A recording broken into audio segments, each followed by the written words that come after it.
Hey class, welcome to 5.4 Derivatives of Logarithmic Functions with Base E. In this lesson, you will be able to compute derivatives of natural logarithmic functions. So before we start going over derivatives of logs, let's go ahead and go over and refresh some properties of logarithmics that you may have seen in pre-Cal Algebra 2. So here we have the log base b, where b is any number greater than 1 of m times n. Now, m and n could be numbers, or m and n can be functions. So just because you see a capital M and capital N doesn't mean that these are just two numbers being multiplied. They can be functions, they can be numbers times a function, or function times a function. So the property for multiplication inside the logarithmic function is this: log base b of m plus log base b of n. For division, if n is dividing m, then we have log base b of the numerator m minus log base b of denominator n. Finally, we have the third property. If m is being raised to a power of n, then we can just move that power to the front.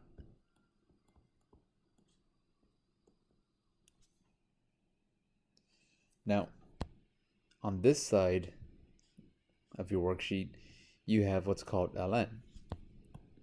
ln is just log base e. So it's the same as log base b, but ln stands for natural logarithmic function. So we're going to be dealing in today's lesson, we're going to be dealing with natural logs, which is log base e. But you don't have to write that in your responses below. So these properties follow the same properties as log base b. So the natural log of m times n is natural log of m plus natural log of n. Natural log of m minus natural log of n. And the power rule stays the same. N ln of m. So these are going to be the two derivative rules that you guys are going to be using in today's lesson. So let u be a differentiable function of x. The derivative of ln x is 1 over x.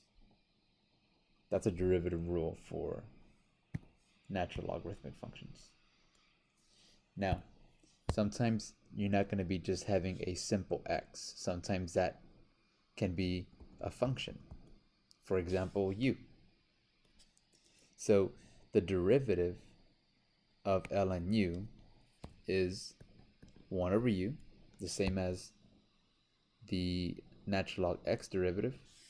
But since you're differentiating a function within a function, we have to use a chain rule. So that means 1 over u times u prime.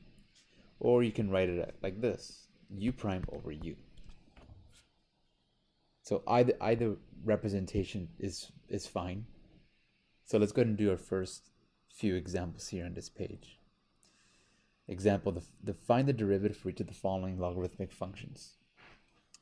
The first one says take the derivative of natural log 2x. So to break this into steps, let's first identify what is our u. What is in the inside of the natural log? The inside of the natural log is 2x. So if I'm looking at my rule number 2, my derivative rule for natural log of u, then I know that I'm going to have a u and a u prime. So let's go ahead and compute what u prime is. The derivative of 2x is 2. Now, all I have to do is copy down what this formula says right here. I already have the components, 1 over 2x times 2. Or, if I write it like this, we know that we can write a constant times a fraction as 2 over 2x, which is 1 over x. Now, sometimes properties of logarithmic functions can help you find the derivative much faster or can be easier. So if I'm looking at 2 times x, well, 2 times x is a product. So if I were to use a logarithmic rule, I'd be using this rule right here. So I'm only going to do it for this one problem. I'm not going to show it again for the other problems, but you can do that as extra practice. So I'm going to do part A one more time, but using the natural log property. So we can rewrite natural log of 2x as natural log of 2 plus natural log of x. Now let's take the derivative of natural log of 2 plus natural log of x. Well, the derivative of the first term is 0 because natural log of 2 is just a constant. So that's going to be 0 plus the derivative of ln x. Well, according to your first derivative rule for natural log, is just 1 over x. So the derivative of this expression is 1 over x. Notice how they're both the same. Either way, you'll still get full credit whether you answer like this on a free response. Most likely they're going to go ahead and give you the simplified version on a multiple choice, so just be very cognizant about that. Letter B.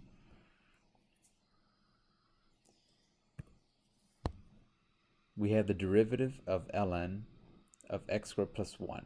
So again, let's identify the u and then write down what the u prime is.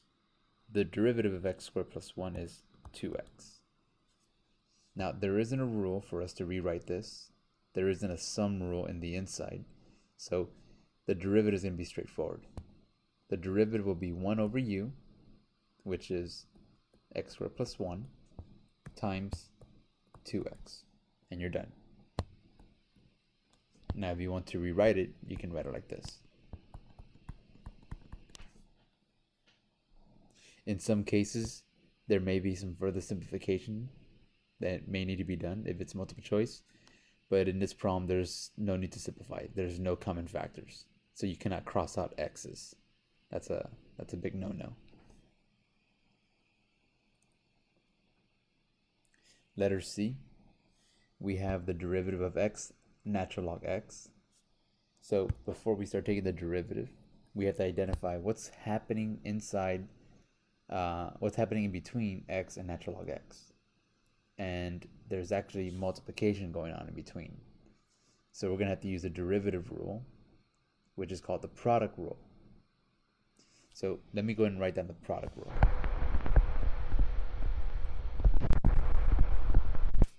The product rule says that if you're taking the derivative of an f times g, that is fg plus fg. The only difference is that one's prime and the other one is prime on the second term. So let's go ahead and write out the derivative for x natural log x. So take the first term.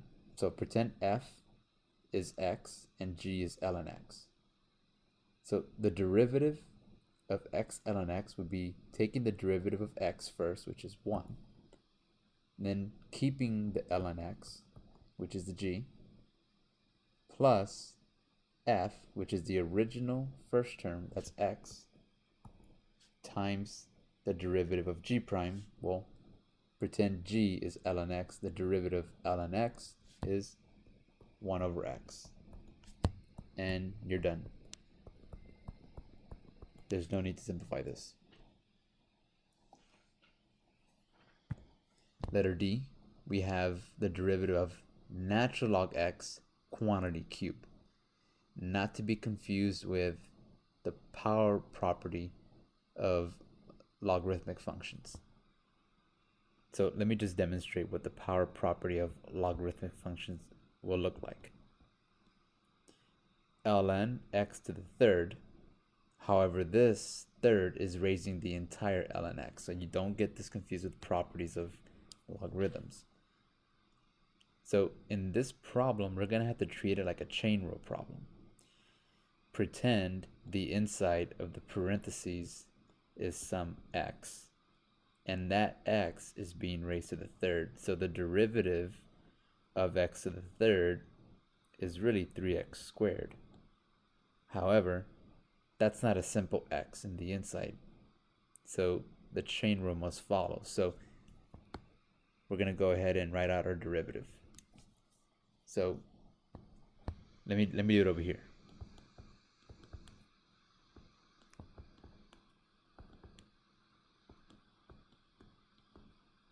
According to the derivative rule, the chain rule, for power rule functions, you would have to drop the 3, keep the inside, take 1 away from the power, so the power of 3 now became the power of 2, and then whatever the inside is, you take the derivative of that. Well, you know what that rule is, that is 1 over x, and you're done here.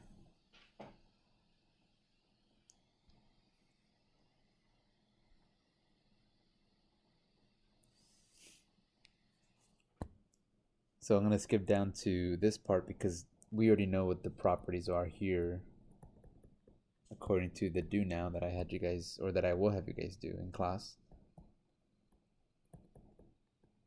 Sometimes it's easier, like I had mentioned in the previous page, it's easier to use the power properties, quotient properties, or product properties of logarithmics to make finding the derivative is easier.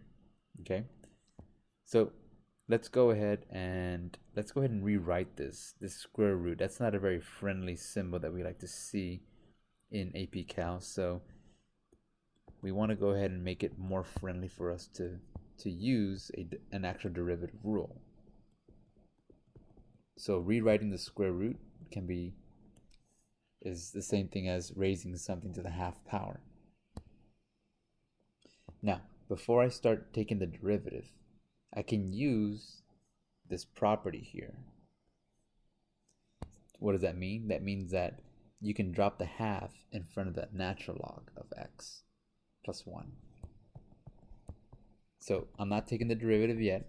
This is not a derivative rule. This is simply just a rewrite. Now that I have my original expression more simplified to deal with, I can go ahead and take the derivative. Now this is just a number. I can actually move it to the front. It's a constant. A constant times a function, the derivative of that will just be the constant times the derivative of the function. So I can definitely move out the constants to the front. Now I can take the derivative of this using chain rule. So let's do it in steps. This is u right here. U is x plus 1. U prime is the derivative of x plus 1, which is 1. So the derivative of natural log x plus 1 is 1 over x plus 1 times 1, which is just 1 over 2 x plus 1. You just multiply the denominators. Now, you could distribute if you want to. I usually tell my students don't go any further than what you have to. But that's also an equivalent answer to this and to this. Okay, to finish off the lesson for today, there is a way you can do this without log properties, but I highly suggest that you guys use log properties for this example.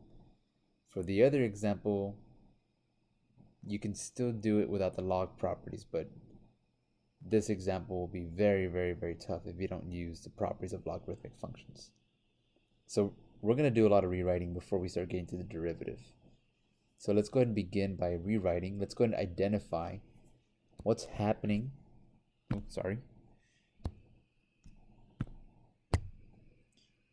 What's happening on the inside of the logarithmic.